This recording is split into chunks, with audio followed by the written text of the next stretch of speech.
everyone, and Mary Mate, and welcome to my channel.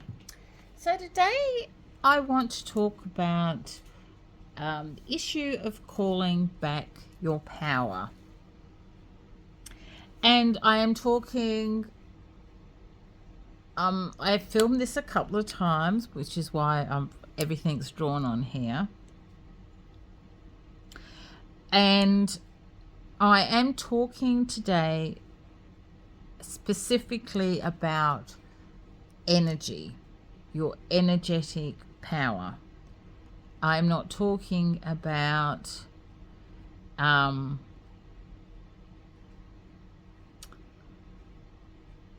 things that you it's really difficult to say, because people are going to listen to this and go, it's not as simple as that.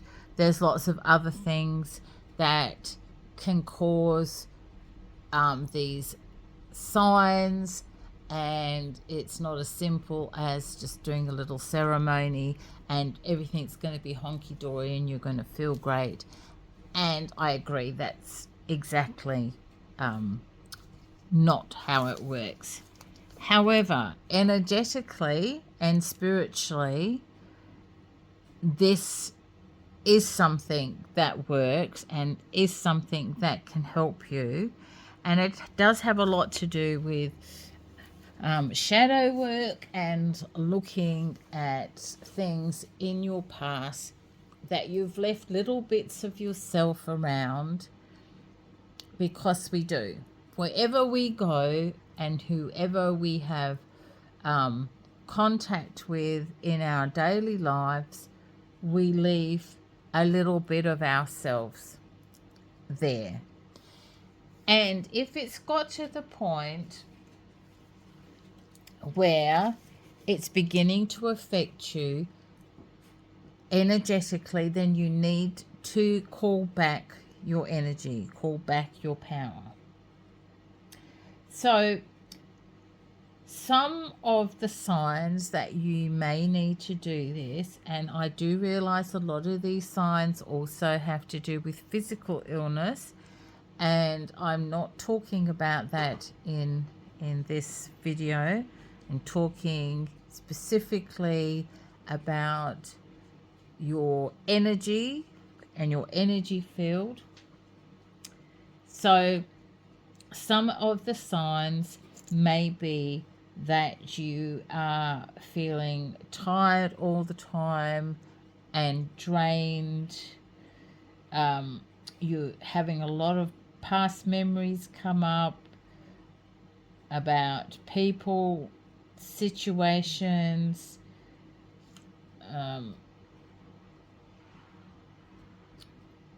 things that are making it harder for you to move on.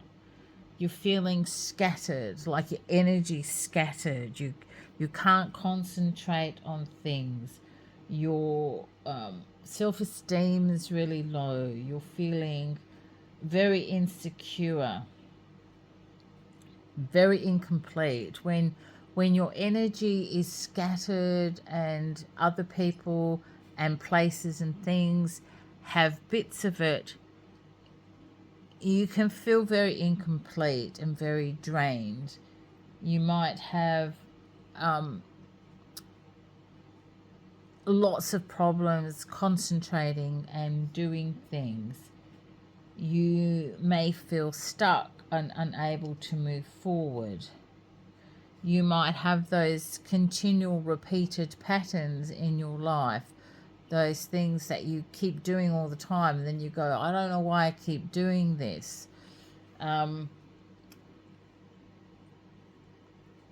Your intuition, your ability to manifest is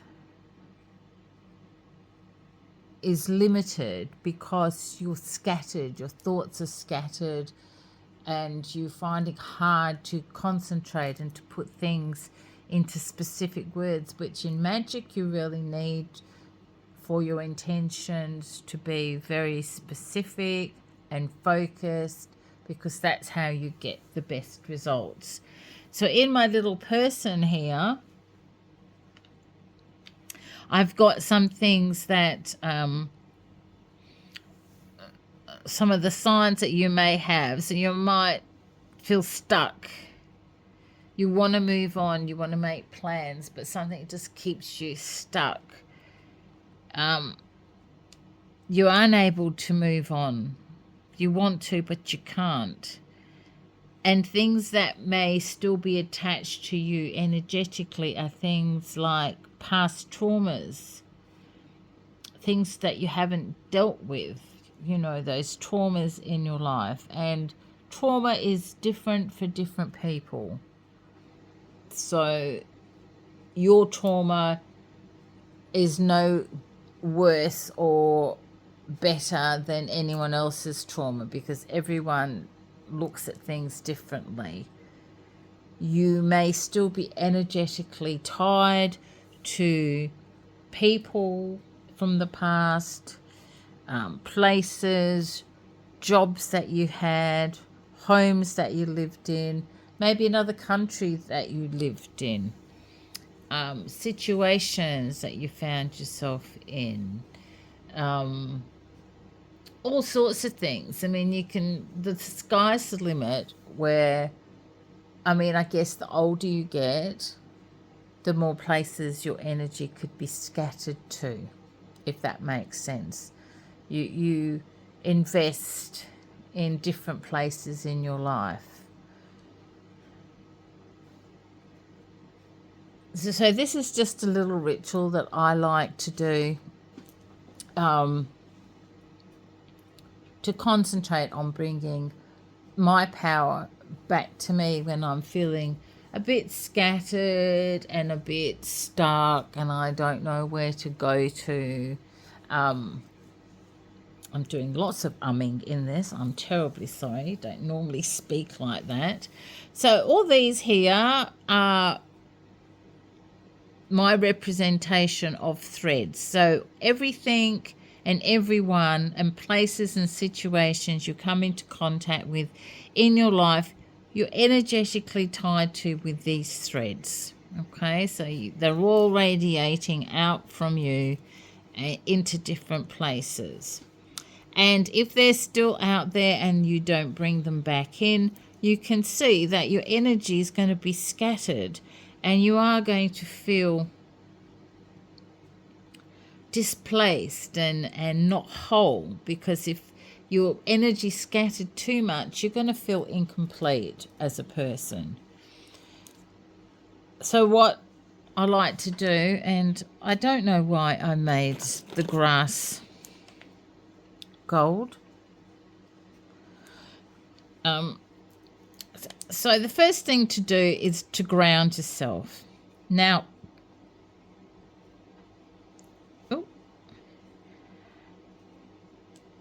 oh my goodness me, that wasn't meant to come out like that. Oh dear.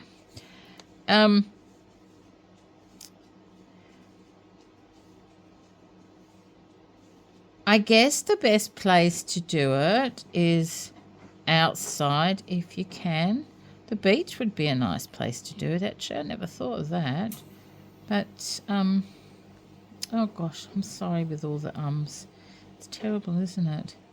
I'm going to tap some of that up because I don't like all that green there. I do this inside because I live in Australia and I don't want to get bitten by things. So I tend to do this ritual inside, because if I was to stand outside, I don't have any grass where I live in my yard, or actually anywhere near me, to be honest.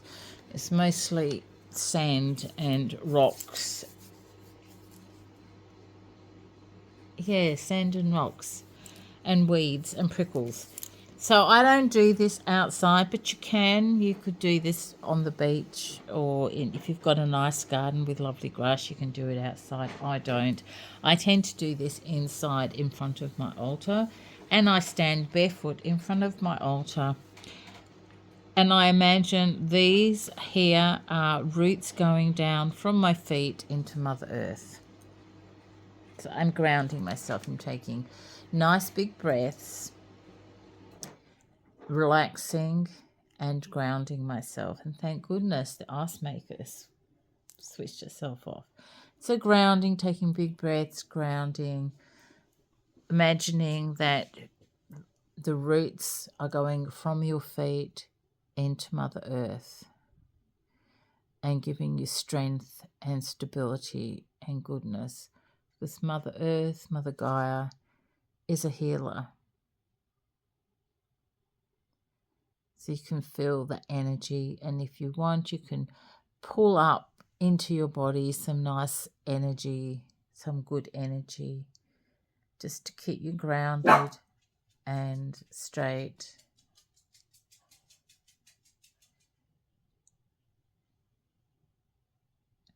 And then you see all these energetic little strands going off to different places. It might be to places that you once lived, ex-boyfriends or girlfriends, ex-friends, places you've lived, jobs you've had, places that you've travelled to, people who've hurt you, family. So just think about where all these little tendrils are going.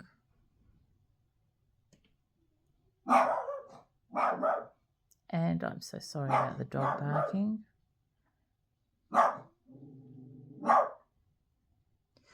So when you've taken a few minutes or however long you want to take to think about where all these tendrils are going, then I want you to imagine that you're going to start pulling them back into yourself. So you can say, and I like to say this out loud because I think it gives it more power. And I can say, I call my energy back from all the people, places, and situations that I have been in. I call all of my power back to me and reclaim all that is mine. And I like to say that a few times. And then visualize that these little strings are being pulled back into me. Now, I like to visualize that I'm cutting them. So I do the cut, cut, cut in front of me, behind me, on top of my head, down my legs, and that bit of energy goes back to them. That's their energy. I no longer want their energy, and I'm taking back what is mine. I'm taking back my energy back into me. And these little stars here represent me filling up. So I'm filling up with light. I'm drawing all the pieces of myself that I've lost back into me. And I'm imagining myself becoming whole and strong and complete as all these pieces are coming back to me. And obviously you can do this as many times as you want this ritual as other things come to you, which is why it's really good to write these things down in a journal as you remember them. And every time you remember something, write it down. Because if you're doing shadow work or you're doing some sort of therapy, then other things will come up. As you rid yourself of one thing, something else will come up. So it's good to keep a record of it. So pulling them in, And when you feel like you've pulled as much back in as you possibly can, you can put your hands on your heart, give yourself a hug, and tell yourself that you're whole and powerful and complete, and that you are who you are for the highest good, so mote it be. And then you visualize the roots coming back from Mother Earth that have kept you strong. They're coming back into you. And you can just take a few minutes to just stand there in the peace and feel what it's like to reclaim your power.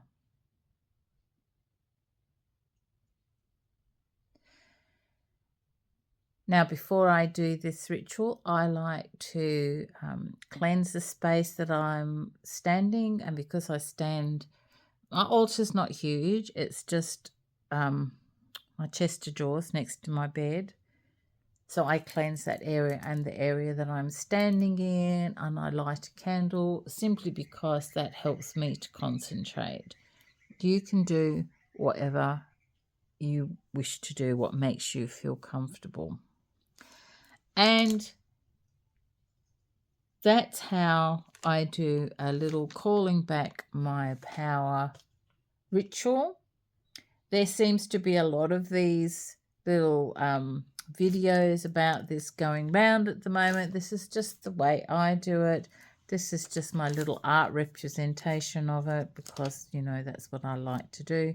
And art brings me out and brings up more ideas, and I probably add to this, even though I spilt my paint everywhere. You can do this. I mean, it doesn't take very long. You could do this whatever you wanted to do. You might be hiking in the woods. I wouldn't suggest you take your shoes off when you're doing that, or maybe you want to. I don't know. I wouldn't here in Australia. I'd probably get bitten by something venomous. But you know what I mean. You can do it whenever you want. This is my little art grimoire. I've got a decorator, so I put all my arty things in here that I like to. I think this is my second one or my third one. So I'm going to do a bit more on this one because it needs a bit of decoration and things. But yeah, so I hope you found this helpful. If you have any questions, please write them down below. And until next time, many blessings and merry part, and you take back your power. Bye for now.